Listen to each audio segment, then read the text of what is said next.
Hey, what's going on? I decided to do a review tonight of the Extech SDL200 4-channel data logger. So,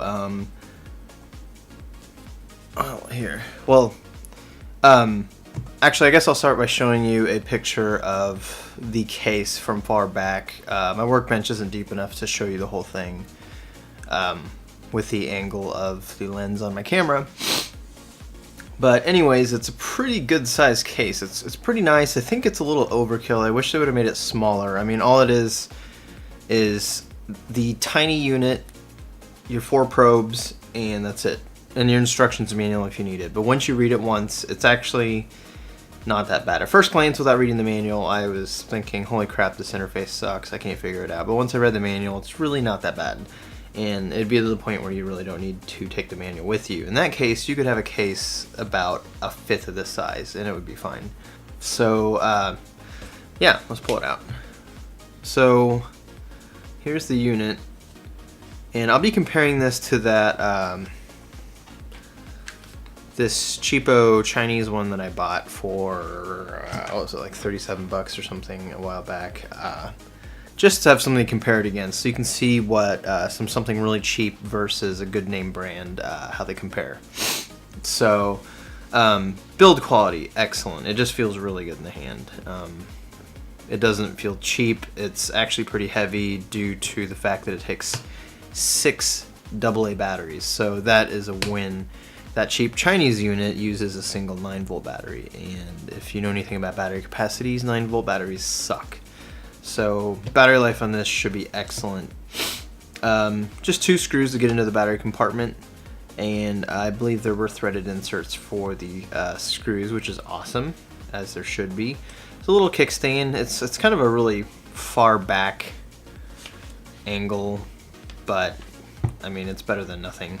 But more importantly than that, which I think is incredibly awesome, they included a tripod mount. So that's really handy. You could set it up on a tripod wherever you're doing your data logging, not worry about having to set it on the ground or whatever. So that's pretty cool. Now my FLIR infrared thermal imaging camera doesn't even come with this option, so I think that's pretty sweet that they included it. Would I ever use it on a tripod? Probably not, but just adding that tiny little 10-cent part is awesome, because there will be someone out there that will want that functionality, and that's a win. So pretty cool that they actually took the time to include that. Over on this side we have some ports. So you have the what were they called? RTD. The 2 RTD sensors, if you have those, I think they're 100 ohm platinum. They plug into there if that's the type you'd rather use. If not, the K-type, and actually all the other type thermocouples plug into the top.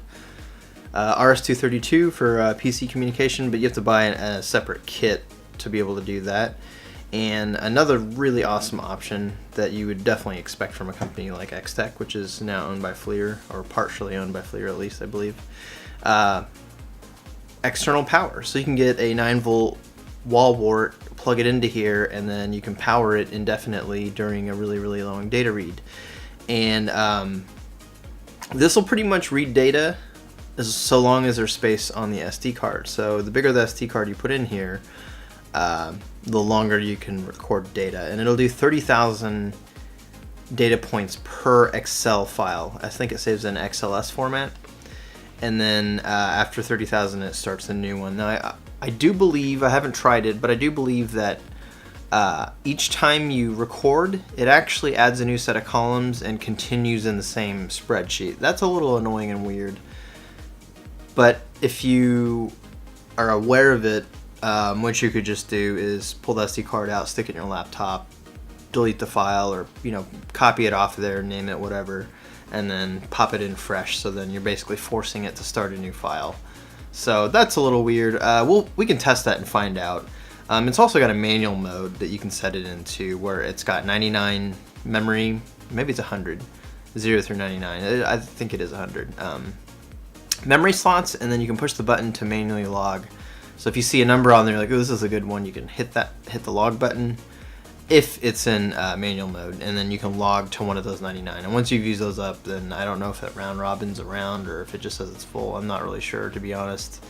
But for that to work, you have to set the data logging interval to 0 seconds, and that's considered manual. And if it's at 1 second, 2 seconds, or up, then it's considered automatic mode, and you can choose what interval. It's not a graphical display, it's an LCD display, and I'll turn it on. But it's not that bad. At first glance, without reading the manual first, it was a little difficult to use and I couldn't really quite get things figured out, but it's not that bad. So if you hold this, it turns the backlight on or off, which is pretty cool. It's really nice to have, and it's not that bad of a backlight. I went into a dark room and I could read the screen just fine. Power button, you have to hold it for 1.5 seconds, which is cool because it means that it's less likely to accidentally get turned on because you actually have to hold it for 1.5 full seconds to turn it on or off. I believe the power button is actually rendered, it's basically disabled, rendered useless whenever you have power plugged into the power jack, if I remember correctly from reading the manual. So that's pretty cool that, you know, if it's plugged into power, you can't accidentally turn it off. It has auto power off, which is enabled by default, which is weird to me because if you're data logging, you probably don't want it to power off. You'll want it to power off when you tell it to power off when you're done logging, but whatever, you can disable it in the settings. It's got a hold feature that'll hold the current readings on the screen until you push it again and then it releases. Min and max, but no average, which I thought was weird because the cheap Chinese one has an average, but I think it's just a rolling average, which is not... I mean, it's okay for certain situations, but this is better because there's no average on the unit, but you have potentially tens of thousands of data points that you can open up in Excel and then use any formula on, you know, including average. So I think this one still wins due to being able to data log onto an SD card.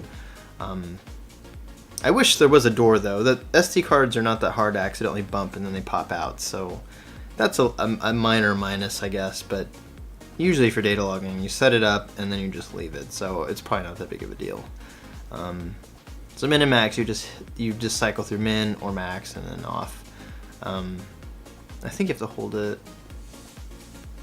Yeah, so it says record up here, so that means it's actually recording the min and max, and then if you hold it, you clear it, and it deletes all the memory of the minimum and maximums for each channel.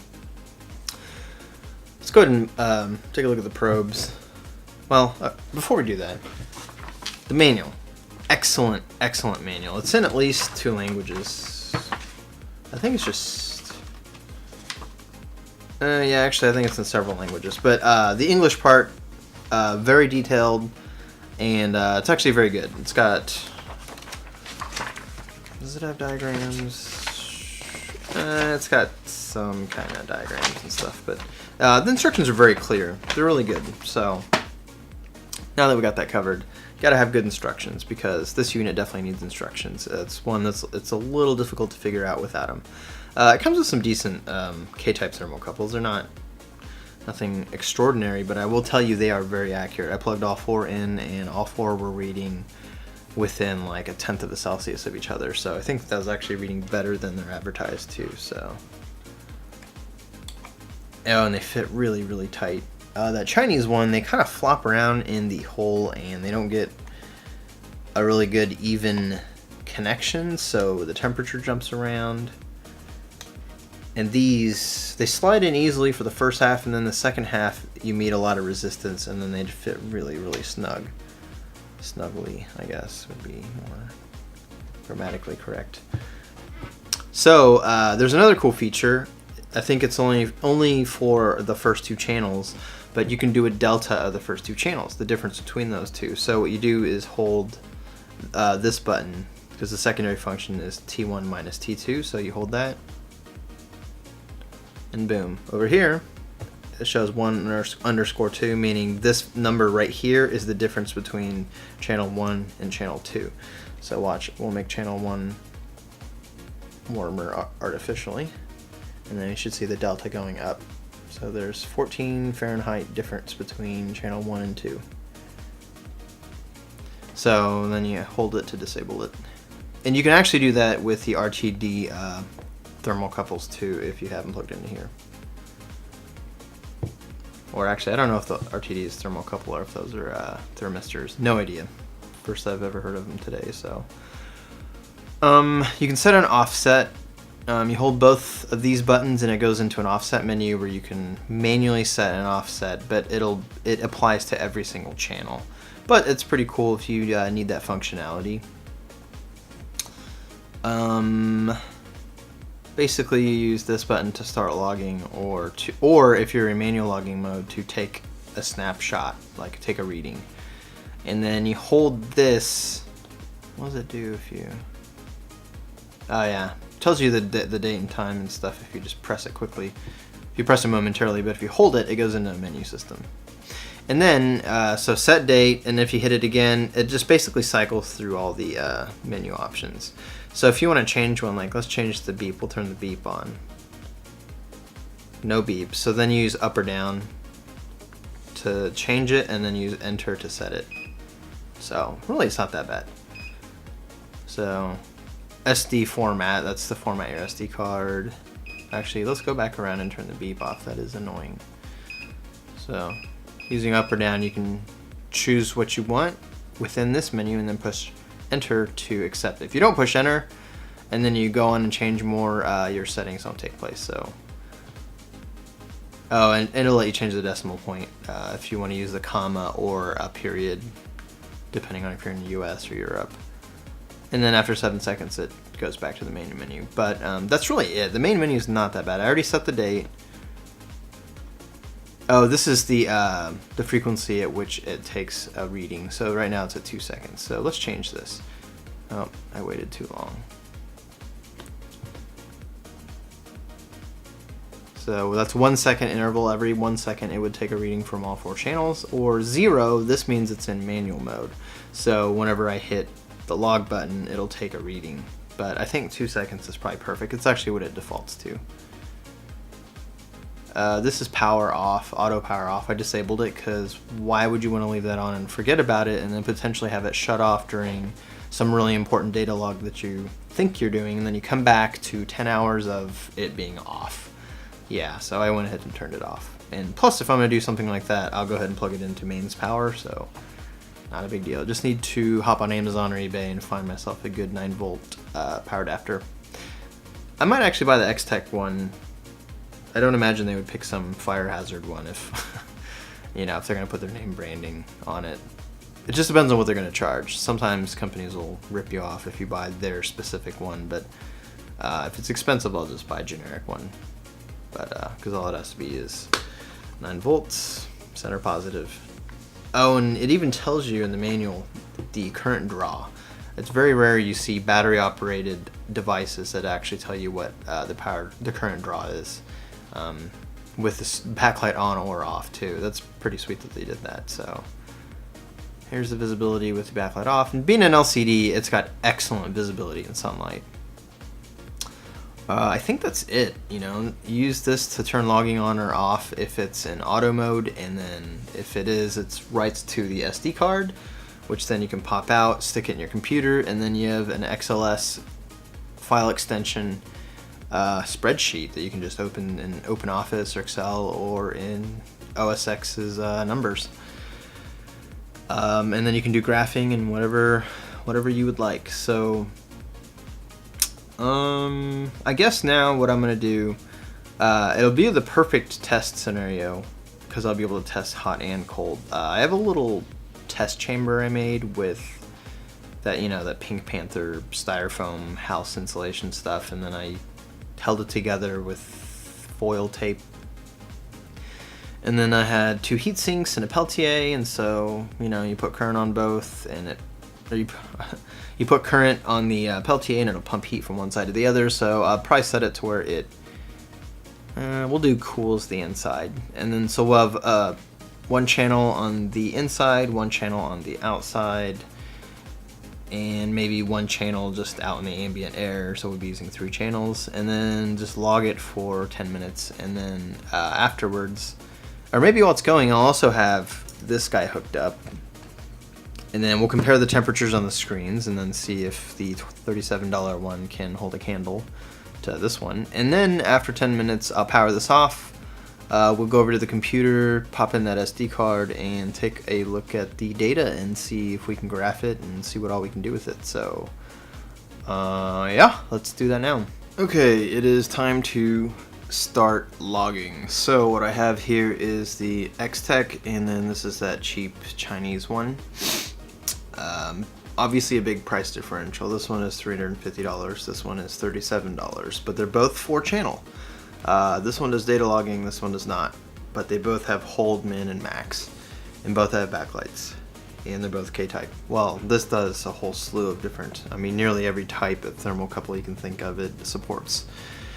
So this is my little just test chamber. I was messing around with PID algorithms in C code with Arduino and such, and just needed some kind of chamber that I could temperature control to do some experimenting with, and so I just came up with this. It's made out of foam. You might have seen it in one of my previous videos. So anyways, it's driven by a Peltier unit and 2 heat sinks. There's a fan on both sides, but I'm only going to power the one on the hot side because that's really all you need to do.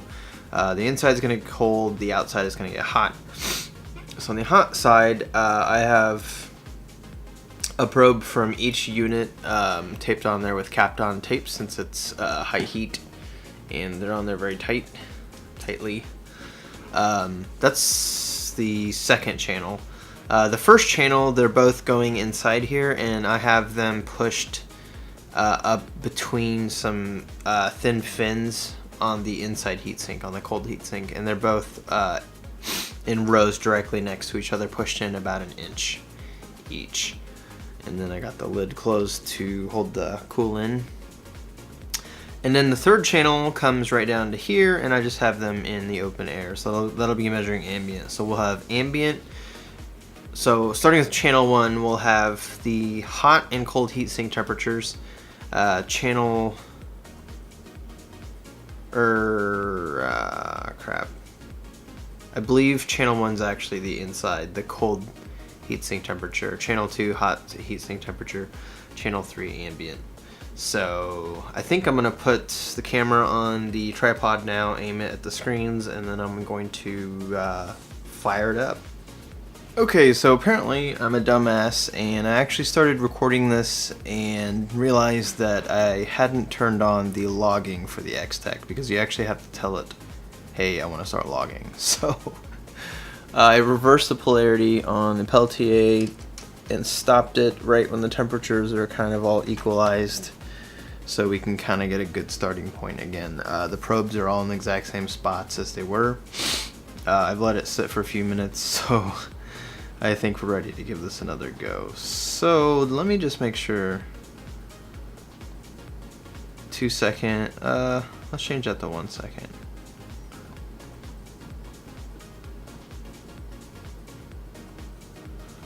And then we'll give it 7 seconds to go back to the main menu.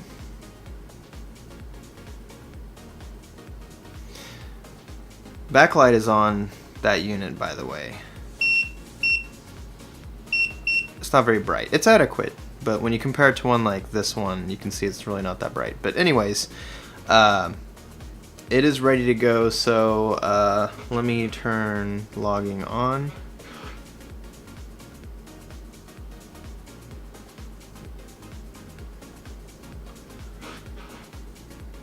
Okay.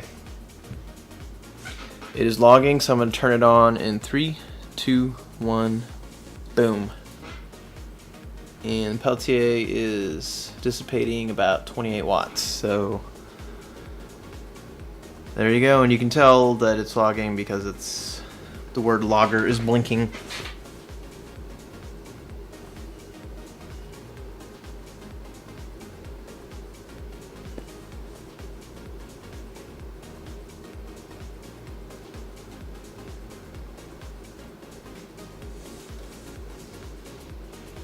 Well, probe 1 is the cold side, 2 is the hot side, 3 is ambient. So the ambient readings are basically, they're definitely agreeing with each other. They're almost spot on. cold side is 3 or 4 Fahrenheit off. Oh, I lied. I was looking at the wrong one. They're not agreeing. They're about 2 degrees off for the hot side. Ambient's like 3 off. Looks like it's anywhere from like 2 to 3 Fahrenheit off on every probe. But the Extech I know is more accurate by far. And actually I had all the Extech ones plugged in when I first powered it up. Just kind of messing around with it, getting used to the menu system. And all 4 probes read the exact same temperature. That really surprised me. And I even touched one for a second, just long enough for it to change, and then let it sit there for a minute, and it settled back down, and they were identical still. So that Extech one, man, they really got that figured out. So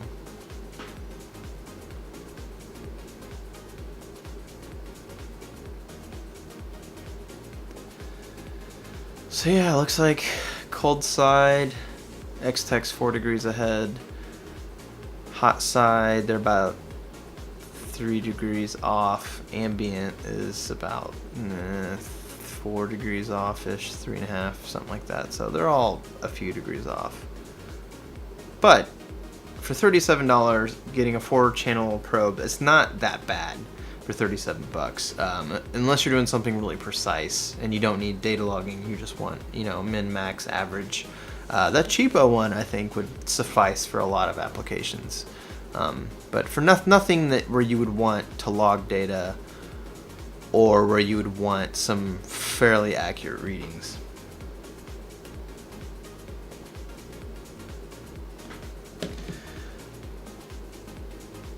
Well, I'm going to go ahead and let this continue to log, and I basically started a stopwatch, and I think we'll let it go for, what would you say, 10 minutes? Let's do 10 minutes. So I'll stop talking here, and then the rest of this I'll speed the video up when I edit this, so that way you don't have to sit here and watch paint dry for 10 minutes.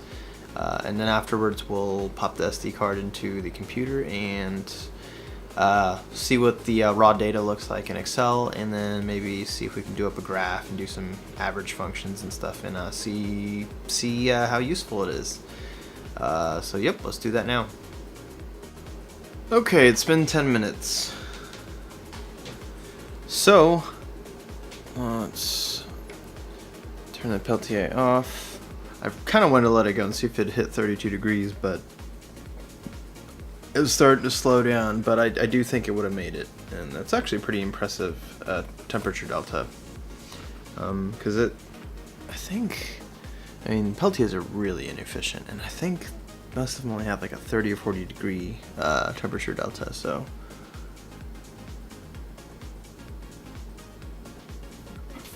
I guess we can open that up. Yeah, the air inside definitely feels cooler.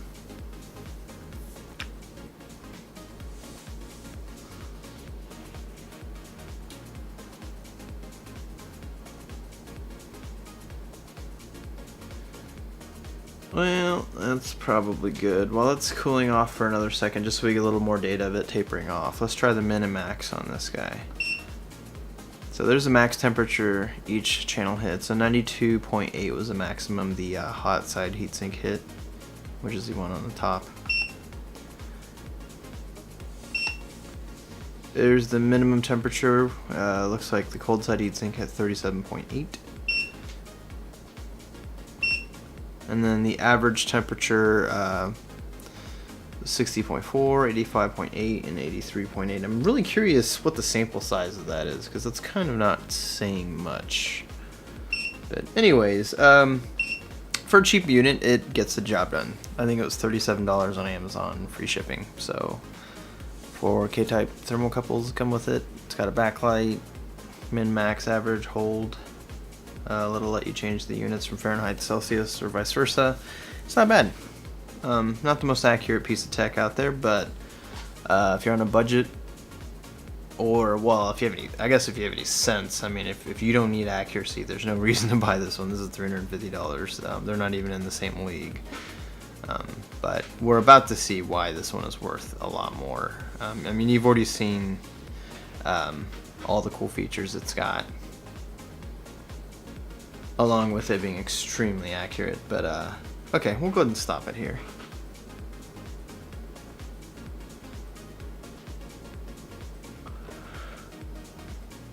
Okay, logging has stopped.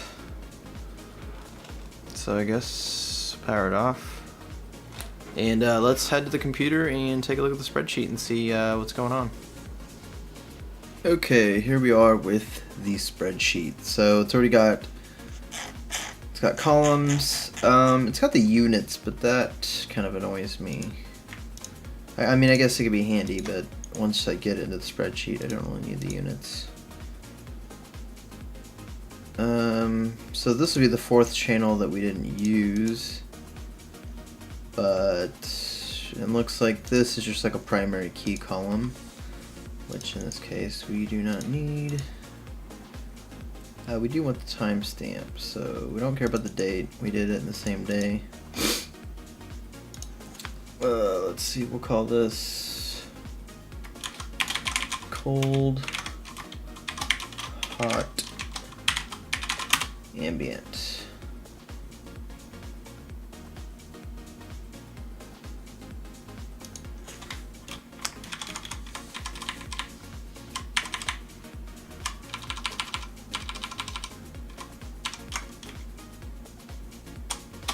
Okay, got all the data selected, and then we'll go to insert.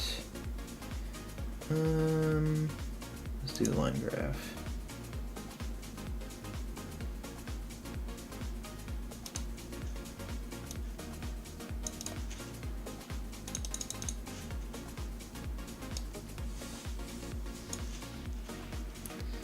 There you go. So while you can scoff at a $350 4-port temperature logger when you can get one for 37 bucks, but the $37 one cannot do this. So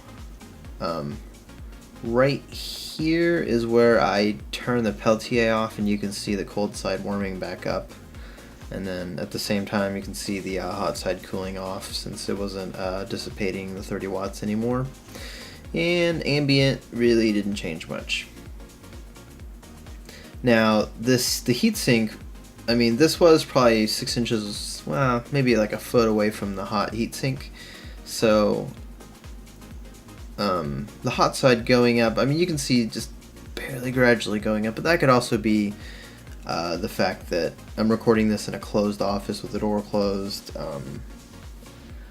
I have a tube amp on pretty much at all times that's cranking out some serious heat, as well as a couple servers. So that's pretty cool, though, that you can see how accurate it is. And the cool thing is you can put averaging filters on these to kill out any noise, but I really didn't see any noise, so I don't think there's any point to it. But I mean, look how smooth this cold line is. That is as linear and as smooth as can be. You gotta love that. But data is beautiful, and there you go. Let's see, what else could we do with the data? Oh, I know.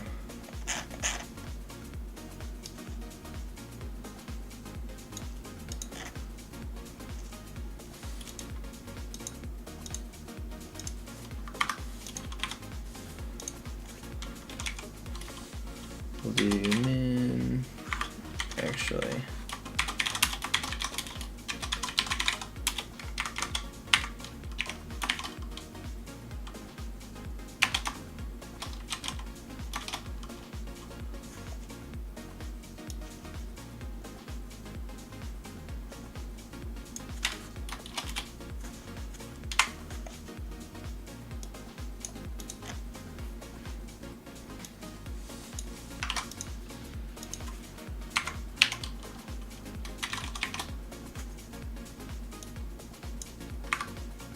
Oops. Started at the wrong place.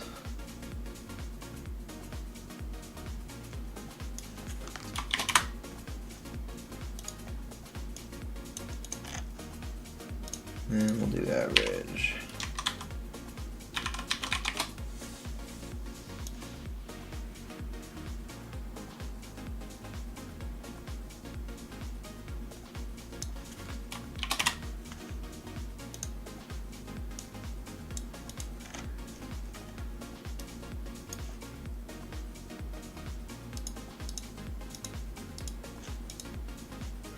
There we go.